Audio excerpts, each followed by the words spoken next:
If you were to think of some of the best domestic football leagues across the world, you'd probably name leagues like the Premier League, the Bundesliga, the Serie A, or La Liga. Most of world football's best ever teams play in these leagues. These leagues for the most part have the most money, can attract the best players, and overall have the best standard of football. But this doesn't always translate into good entertainment, as we observed with Man City against Arsenal just less than a week ago. Today we take a look at the second tier of German football, the Bundesliga 2. Home to some of Germany's most historically rich clubs, crazy fan bases, an incredibly interesting league table, and a few other quirks that set it apart from other leagues. Now first of all, we need to take a look at just how tight this league table is.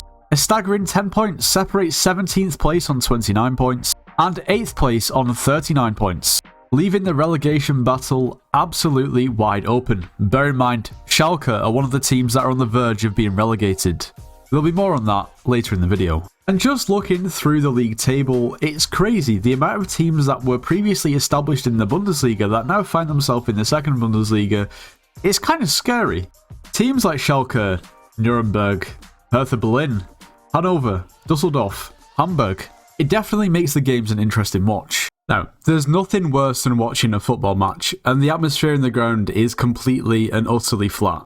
You can hear a pin drop. A majority of the time, it usually coincides with a relatively flat or boring game. Even though in certain circumstances, maybe certain games in certain situations, the Premier League can have great atmospheres, depending on the stadium.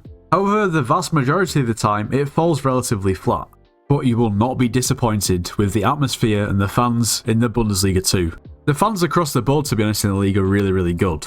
But in particular, the fans for FC Magdeburg, oh my god. Insane. Crazy. Bearing in mind they currently sit in 12th place, just 3 points off the relegation zone, and look at the fans. At this point, they're a mid-table club that are basically almost fighting for relegation this season. If we compare that to the Championship, just close your eyes, okay? Close your eyes now, and picture a mid-table clash at Ewood Park. You wouldn't get that sort of atmosphere. Let's just take a little look at the average attendances in the Bundesliga 2. Schalke at the top with 61,000. Crazy. Then we have Hamburg, 55,000. Hertha Berlin, 48,000. Kaiserslautern, I'm really sorry, I apologise. I don't mean to offend anyone. I just can't pronounce that. Still 43,000, which is insane. Dusseldorf, 38,000. Nuremberg, 34,000. Hanover, 35,000. An average attendance of 28,700 in the second tier of German football. That is ridiculous. And when you compare the average attendances to the capacity of the stadium, you realise that majority of them are completely full. And at worst, they may be 80% full. When you compare that to the Championship in England or even the Premier League for some clubs, they don't really come near. Anyway, the two biggest clubs in the Bundesliga 2, realistically, are Schalke and Hamburg. Regardless of the league positioning, it's basically facts. Let's just forget Hamburg for now because they're not on the brink of going into liquidation. But Schalke most probably are. At the moment, they're 3 points above the relegation zone. They're on the brink of relegation. Being one of the biggest clubs in Germany and attendance-wise still actually one of the most followed clubs in the world, that would be an absolute disaster. I'm not going to get too much into the history and exactly why they've got into the position that they're in. But briefly, they had very good academy talent. They didn't give them... Basically, they just didn't renew the contracts. So all of that talent left on freeze. They ended up losing around about 100 to 150 million that they could have actually gained from selling those players rather than letting them leave on freeze. They made a series of terrible investments where they'll spend 10 to 15 million on a player. A couple of seasons later, they'll sell him for a couple of million or just let him go on a free. Over 5 to 6 seasons, they accumulated a loss of around about 215 million euros. And now they find themselves in between 150 and 160 million euros worth of debt and about to be relegated. And that is why they're essentially being refused the licensing to play in the Bundesliga 3, because they're in too much debt, and they think if they go into the Bundesliga 3, they're going to go into liquidation halfway through the season and not even finish the league season. There's probably a little bit more to it than that, and there most definitely is, but to sum it up, that's how they've got there. So they can't get relegated. If they get relegated, that I don't even know what to say. We've seen teams in England like Bury get liquidated, and you know, Bury have been around for a long time, but of course they've never really reached the heights of Schalke. And as you can imagine, at this point they don't really play the greatest football if they're really struggling in the second Bundesliga. But it's a very interesting watch because they simply cannot lose.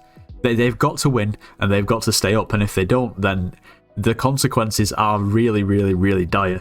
Watching a team who played the likes of Manchester City in a Champions League knockout stage just a matter of 5 years ago in a relegation battle in the second Bundesliga is just absurd.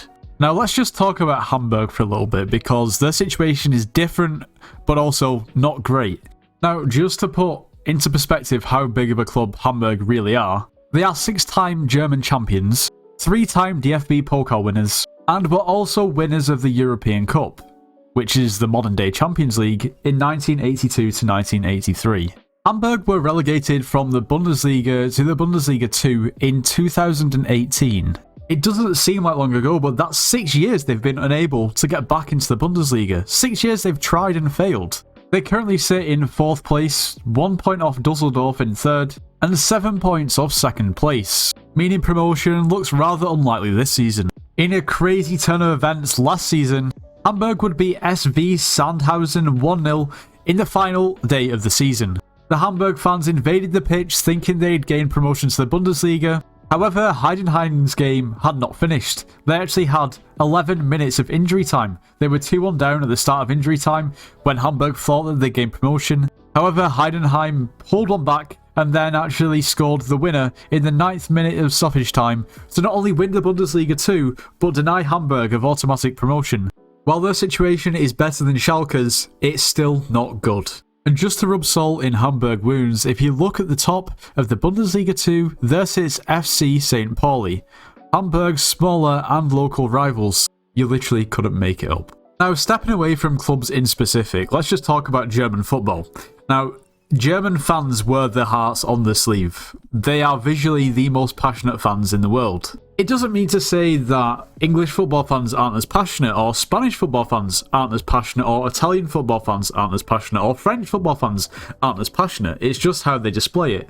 If German football fans see something that they don't like, if they think their league or their game is heading in the wrong direction, they will let the governing authority know, whereas in other leagues it is kind of hard for people to group together and get that point across for whatever reason. And that sort of camaraderie definitely translates into their fans in general. And like we've mentioned, that doesn't just stop when you go down from the Bundesliga. If anything, it's almost amplified. Now, something else that I do like about the Bundesliga 2 is the fact that they have VAR. At least make it consistent. Now, another aspect that is really interesting in German football, not only the Bundesliga 2, but also, I guess this involves the Bundesliga, is the way teams are relegated from the Bundesliga and promoted from the Bundesliga 2. This is the Bundesliga table from last season, and of course Hertha Berlin and Schalke got relegated. Stuttgart finished 16th, which meant they essentially went into a relegation basically just a relegation playoff. And if we look to the Bundesliga 2 table from last season, as you can see, the top 2 get promoted, then the 3rd place team plays the 16th place team in the Bundesliga. Of course, Stuttgart won because Hamburg didn't get promoted. But if Hamburg would have won, Hamburg would have also got promoted, and then Stuttgart would have been relegated into the Bundesliga 2. Another aspect that makes for definitely some very interesting playoff games. And that is the Bundesliga 2, a very entertaining league that consists of a ton of historically rich clubs that have found themselves in rather unfortunate situations. Granted, the quality of football and the standard of football might not be as good as the Bundesliga and other top leagues, considering it is the second tier of German football, regardless of the teams that are actually in the league. They've found themselves in the second tier for a reason.